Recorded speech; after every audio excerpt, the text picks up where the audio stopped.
Buenos días, nos encontramos a las afueras del Panteón Americano. Bueno, su ubicación está en la calle Virginia Fábrega, cerca del Metro San Cosme. Nuestro equipo está conformado por Joana Marín, Carlos Montero, Rodrigo Ríos, Derek Moreno y su servidora Talia Pocedo. nosotros somos de la Escuela Secundaria Técnica 52 Luis Álvarez Barreto. del grupo Tercero C.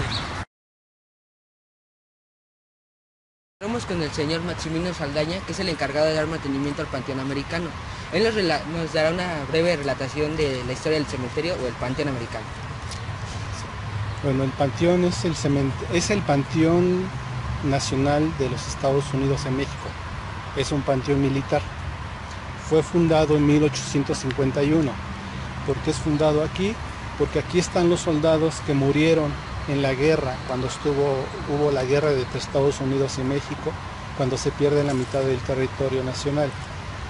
Cuando el ejército norteamericano llega a la capital, que es a finales de agosto de 1847, se desarrollan 5 batallas. La primera batalla fue la de Contreras y Padierna, la segunda batalla fue la del convento de Churubusco, tercera batalla fue la del castillo de Molino del Rey, cuarta batalla fue la del castillo de Chapultepec y la última batalla fue la garita de San Cosme.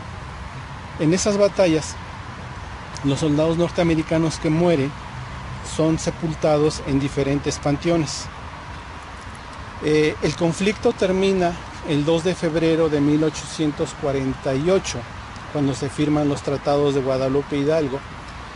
El gobierno mexicano entrega más de 2.600.000 kilómetros cuadrados en el norte de la República, que es Texas, Utah, Nuevo México, Colorado, Arkansas y las 2 Californias. Y el ejército norteamericano se retira de la capital. ¿Qué pasa con los restos de esos soldados? No se los llevan, se quedan aquí.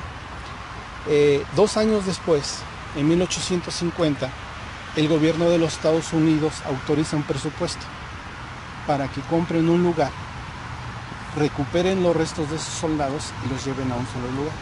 Es por eso que el gobierno de los Estados Unidos compra este lugar, se lo compra a un español por la cantidad de $3,000 y empiezan a recuperar restos, en el cual recuperan restos de 750 soldados. Hay un monumento en donde aparece una placa que dice en honor y memoria de 750 americanos únicamente reconocidos por Dios, que sus restos fueron recuperados, ordenados por un país, que en este caso fue Estados Unidos. Ellos llegan en calidad de soldados desconocidos, porque de sus datos personales ya no se tenía nada. Sí, es por eso que dice la placa que es únicamente reconocidos por Dios. Entonces, a partir del año de 1851, empiezan a sepultar aquí en noviembre de 1851. Empieza la primera persona a sepultar. ¿A quiénes van a sepultar? Van a sepultar a todos los militares norteamericanos que se quedaron a radicar aquí, a sus familiares directos y a toda la gente que trabaja en la representación diplomática, lo que es hoy la embajada. Ellos, sin ser militares, pero por el hecho de ser norteamericanos y trabajar ahí, tenían derecho a ser sepultados aquí. Entonces, de 1851 a 1924, que es la última persona que sepultan aquí, son sepultadas 833 personas.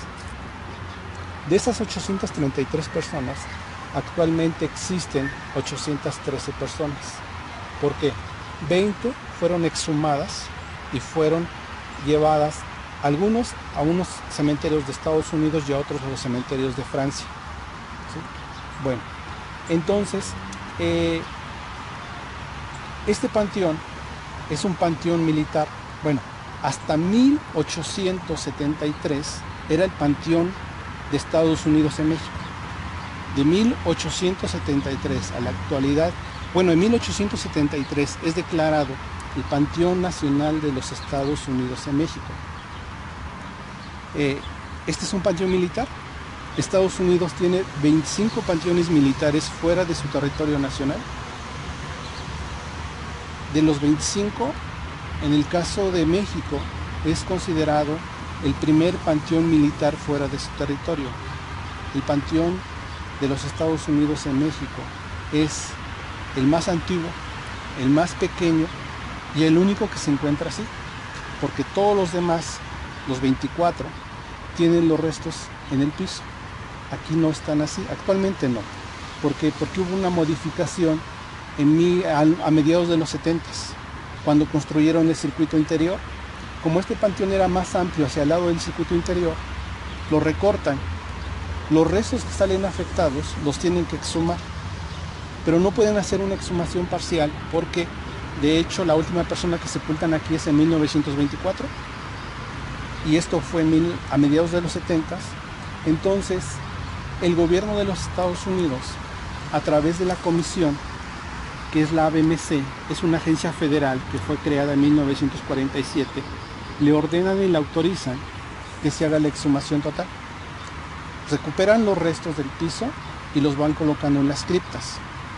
Todos los panteones militares que tiene Estados Unidos, la parte superficial es representada por una cruz, una lápida o una estrella, si es de origen judío. Si ustedes han tenido la oportunidad de ver un documental o una película en donde aparece un panteón militar, los van a ver que todos están colocados simétricamente, ¿sí? Aquí también estaba así, pero la modificación se da cuando lo recortan el panteón. Todos los panteones que tiene Estados Unidos, su horario que tienen al público es de 8 de la mañana a 5 de la tarde, todos los días del año, excepto 25 de diciembre y 1 de enero. Esos 2 días no se abren. En cada panteón hay un administrador o superintendente. Él debe de vivir dentro del panteón. En el caso de México, la residencia está dentro del panteón. Sí, en el caso de Panamá, la residencia está dentro del panteón. Y en los panteones de Europa, algunos panteones tienen la residencia adentro y otros los tienen en la parte de afuera. De los 25, en el continente americano están 2, México y Panamá. Los otros 23 están en Europa, que están en Italia, en Bélgica, en Londres, en Filipinas y en Francia. La mayoría está en Francia. Ellos corresponden a la Primera y Segunda Guerra Mundial. Todos los administradores deben ser norteamericanos. El actual que está en México es de origen puertorriqueño, pero Puerto Rico es una colonia de Estados Unidos. Deben de cumplir un requisito importante, que tienen que haberle servido a las Fuerzas Armadas de Estados Unidos. Ellos deben de cumplir ese requisito. Entonces, eso es lo que corresponde a este panteón. En cada panteón se llevan a cabo 2 ceremonias al año, que la primera corresponde al último lunes de mayo. Sea la fecha que sea, pero tiene que ser el último lunes de mayo. La segunda ceremonia es el 11 de noviembre, que es el Día de los Veteranos de Guerra. En esas ceremonias pues viene el embajador de los Estados Unidos, embajadores de otros países que invitan, veteranos de guerra, marines. Por parte de México vienen representantes de la Sedena, de la Fuerza Aérea y la Fuerza Naval. Es una ceremonia abierta al público. Tiene que estar ¿cómo se llama? Perdón,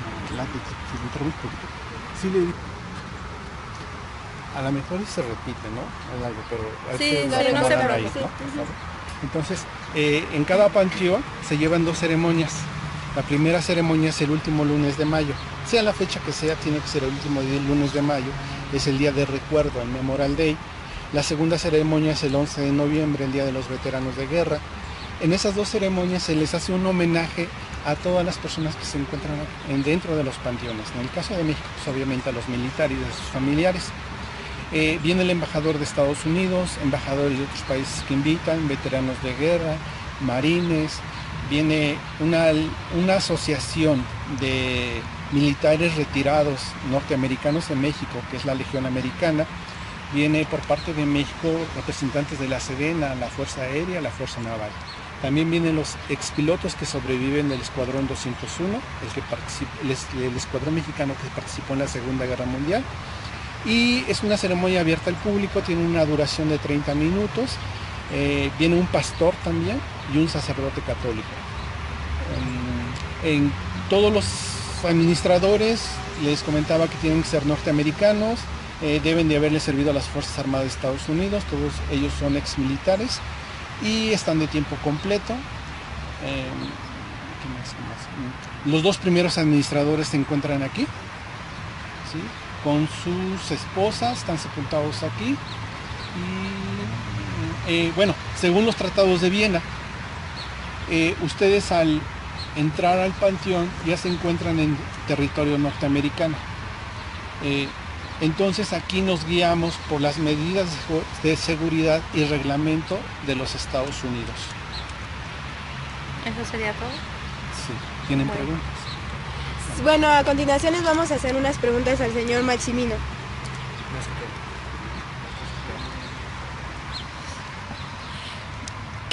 ¿Todos son generales, militares o tienen otro oficio? No, los que están en el monumento son soldados que murieron en la guerra, murieron en batalla. Los que están en las criptas, algunos son militares que murieron aquí, pero la mayoría son familiares directos de los militares, y otra gran parte son la gente que trabajaba en la representación diplomática. Por eso hay de origen mexicano, hay de origen cubano, hay de origen italianos, hay alemanes, hay orientales también. Sí, ya digo que son militares. Ya sería todo. Bueno, creo que ha resolvido todas nuestras dudas y nuestras preguntas con esta breve historia que nos dio. Y bueno, le agradecemos su tiempo y comprensión hacia nosotros. Muchas gracias, señor Maximino. Muchas gracias.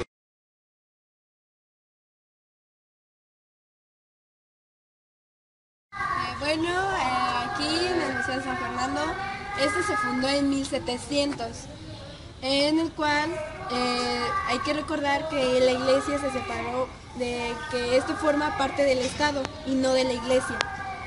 ¿Qué significan algunas de las tumbas? Estas eran de acuerdo a sus familiares, de cómo las acomodaban y en dónde las querían, por así decirlo, colocarlas.